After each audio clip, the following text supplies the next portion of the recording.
క్రీస్తునందు ప్రియమైన దేవుని బిడ్డలందరికీ ప్రభువైన యేసుక్రీస్తు యొక్క పరిశుద్ధమైన నామంలో house of vision international ministries తరపున మీ అందరికీ శుభాభివందనాలు తెలియజేస్తా ఉన్నాం. ఫిబ్రవరి మాసం 17వ తారీఖు 2026వ సంవత్సరం. ఈనాటి వాక్యం వినడానికి అందరూ సిద్ధంగా ఉన్నారు కదా? అందరూ బాగున్నారా? ఈనాటి వాక్య ధ్యానం యెషయా గ్రంథం 28వ అధ్యాయం 5వ వచనం. ఆ దినమున సైన్యములకు అధిపతి యెహోవా శేషించిన తన ప్రజలకు తానే భూషణ కిరీటముగా నుండును, సౌందర్యము గల మకుటముగా ఉండును. యెషయా గ్రంథం 28వ అధ్యాయం మొత్తం తీర్పును గురించి మాట్లాడుతుంది. ఎఫ్రాయిము ఎంతో గర్వముతో ఉంది. నాయకులు భయంకరమైన మత్తులో, పాపపు మత్తులో ఉన్నట్లుగా ఆ అధ్యాయం తెలియజేస్తా ఉంది. ప్రజలు దేవుని కంటే కూడా రాజకీయాలను, మనుషులతో చేసుకునే ఒప్పందాలపైన ఆధారపడి ఉన్నారు. అప్పుడు దేవుడు వారిని హెచ్చరిస్తూ, తీర్పు వస్తుంది, తుఫానులాగా నా తీర్పు వస్తుంది అంటూ ఆ తీర్పు మధ్యలో, ఆ హెచ్చరిక మధ్యలో దేవుడు ఒక ప్రకాశవంతమైన వాగ్దానాన్ని చేస్తున్నట్లుగా ఇక్కడ చూస్తాం. ఆ దినమందు అంటున్నారు. ఏ దినము అంటే మనుషుల యొక్క కిరీటాలు పడిపోతాయి. ఏదైతే గౌరవం, గొప్పతనం అనుకుంటూ ఉన్నారో అవి పడిపోతాయి. పదవులు కూలిపోతాయి. గర్వం చెదిరిపోబోతా ఉంది. అటువంటి భయానకమైన పరిస్థితుల మధ్యలో శేషించిన దేవుని ప్రజలకు మాత్రము దేవుడు అద్భుతమైన వాగ్దానాన్ని ఇస్తాను అని చెప్పి వాగ్దానం చేస్తా ఉన్నాడు. శేషించిన తన ప్రజలకు అంటే అటువంటి భయంకరమైన భక్తిహీనులతో కూడిన ఆ ప్రజల మధ్యలో దేవుని కొరకు ఎవరైతే నిలబడ్డారో వారు శేషించిన వారు అంటున్నారు. అంటే మిగిలిన వారితో రాజీ పడకుండా దేవుని పక్షంగా నిలబడిన వారు, తమ యొక్క పవిత్రతను కాపాడుకునేవారు, సమూహము వైపు కాక దేవుని యొక్క దారిలో నడిచిన వాళ్ళు, ప్రజాదరణ కంటే కూడా, ప్రజల యొక్క మెప్పు కంటే కూడా దేవుని కొరకు, దేవుని యొక్క ఇష్టాన్ని నెరవేర్చేవారు ఎవరైతే వారు శేషించిన వారు. వీరికి ప్రభు ఇస్తున్న వాగ్దానం, నేను నీకు భూషణ కిరీటముగాను, సౌందర్యము కలిగిన మకుటముగాను ఉండును అని. దేవుడే వారికి కిరీటముగాను ఉంటాను అని వాగ్దానం చేస్తున్నాడు. ఇది అందరికీ కాదు, కానీ శేషించిన వారు, తమ్మును తాము పవిత్రపరుచుకున్నవారు, పరిశుద్ధపరుచుకున్నవారు. నిజమే, అనేకమైన అపాయాలు లేదా అనేకమైన నష్టాలు లోకం మీదకి వస్తున్నప్పుడు దేవుని యొక్క ప్రజలు ఆశ్చర్యకరంగా రక్షించబడ్డాన్ని మనం చూస్తూ ఉంటాం. కీర్తన గ్రంథం 91వ అధ్యాయం 7వ వచనం, 10,000 మంది కూలినను అపాయముని వద్దకు రాదు. దేవుడు తన యొక్క ప్రజలు శేషించిన వారికి దేవుడిస్తున్న వాగ్దానం, సర్వశక్తిమంతుడే వారిని కాపాడే దేవునిగా ఆయన ఉన్నారు. రోమీయులకు రాసిన పత్రిక 9:27 కూడా అంటారు, ఇదిగో శేషము మాత్రమే రక్షించబడును, శేషము మాత్రమే రక్షించబడును అంటూ ఈ వచనం మనకి జ్ఞాపకం చేస్తుంది. యెహోవా తానే కిరీటముగా ఉండును, శేషించిన తన ప్రజలకు తానే భూషణ కిరీటముగా నుండును. చూసారా?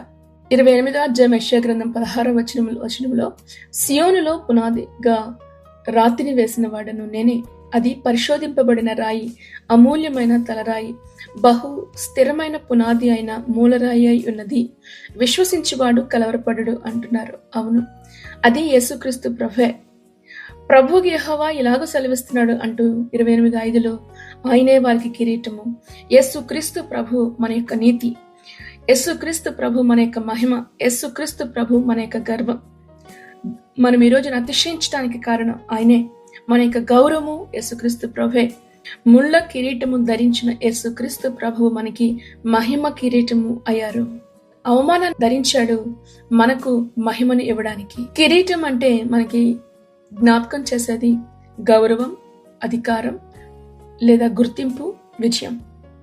ఈ వచనంలో మనకి జ్ఞాపకం చేస్తున్న విషయం, దేవుడు మీకు కిరీటం ఇస్తాను అనట్లా ఆయనే కిరీటం అవుతాడు అంటున్నాడు. ఎంత అద్భుతమైన భాగ్యమో ఆలోచించండి. ఓ ఇజ్రాయేలు, నీ భాగ్యం ఎంత గొప్పది అన్న మోషే మాటలు మనకి ఏ రోజైనా అర్థమైనయా? ఈరోజు రక్షించబడిన వారి యొక్క భాగ్యము అర్థం చేసుకోగలుగుతున్నారా? ఎంత అద్భుతంగా! అవును, మీరు పిలువబడిన పిలుపుని గురించి ఆలోచించడి.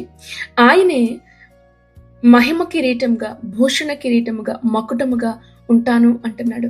ఇది ఆశీర్వాదము కంటే కూడా చాలా గొప్పది కదా.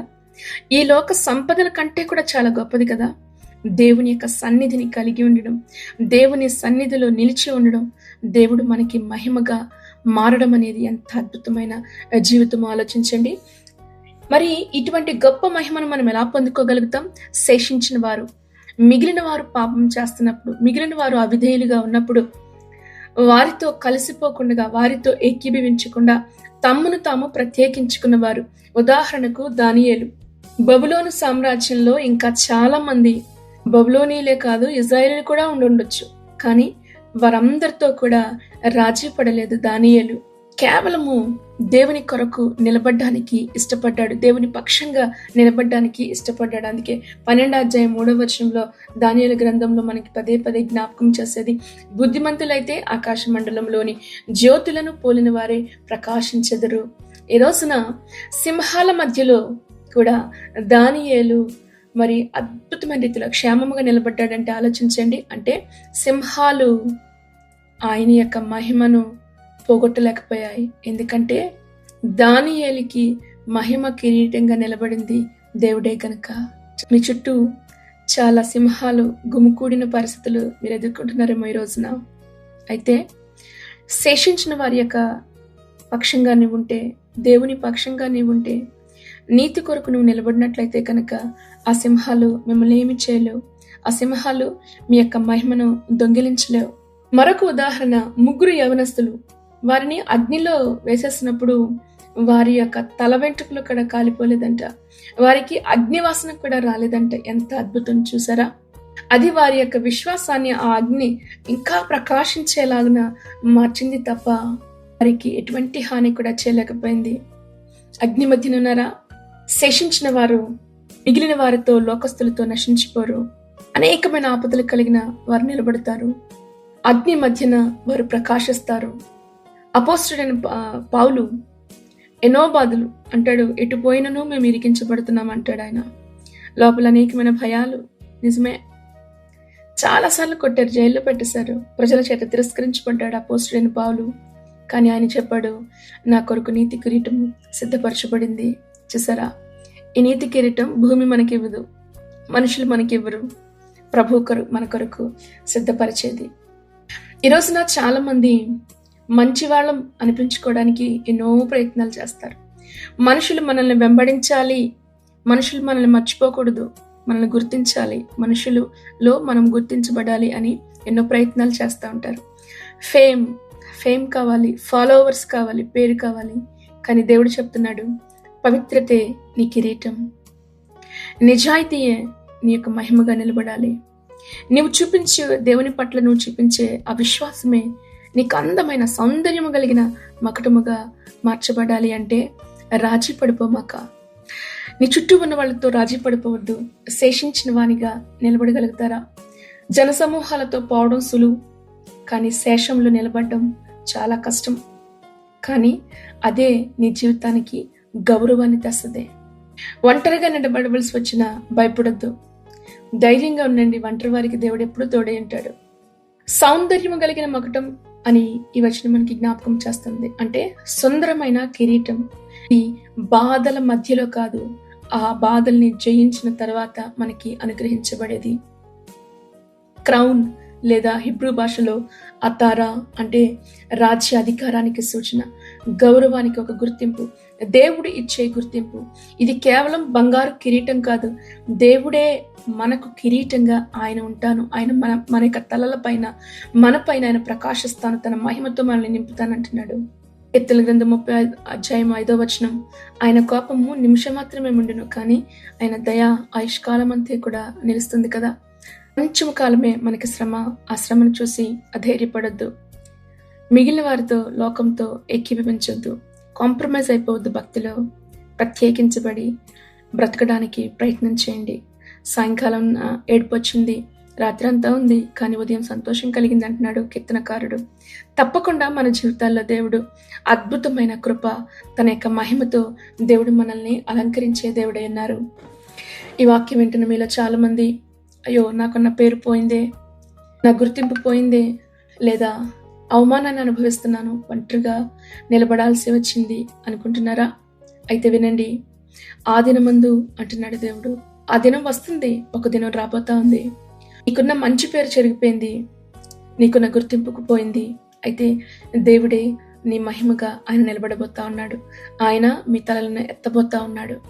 శేషించబడిన వారిలో మీరు ఒకరైతే మీ తలపైన దేవుడే కిరీటముగా మారబోతా ఉన్నాడు. ఆయన ముళ్ళ కిరీటమును ధరించిన యేసుక్రీస్తు ప్రభు నిన్ను మహిమ కిరీటముగా అలంకరించడానికి సిద్ధంగా ఉన్నారు. అయితే ఇప్పుడు మీరు నిర్ణయం తీసుకోగలుగుతారా? మీరు జనసమూహము వైపున నిలబడేవారుగా ఉన్నారా, లేక శేషించిన దేవుని యొక్క ప్రజల తరపున మీరు నిలబడేవారిగా ఉన్నారా? లోకం మీకు కిరీటం ఇవ్వదు, కానీ వాడబారని నీతి కిరీటం, మహిమ కిరీటం, భూషణ కిరీటాన్ని ధరింపచేసేవాడు దేవుడు మాత్రమే. తూర్పు నుండి అయినను పడమటి నుండి అయినను హెచ్చు కలిగించేవాడు మన ప్రభు అయిన యేసుక్రీస్తు మాత్రమే. ధైర్యం తెచ్చుకోనండి.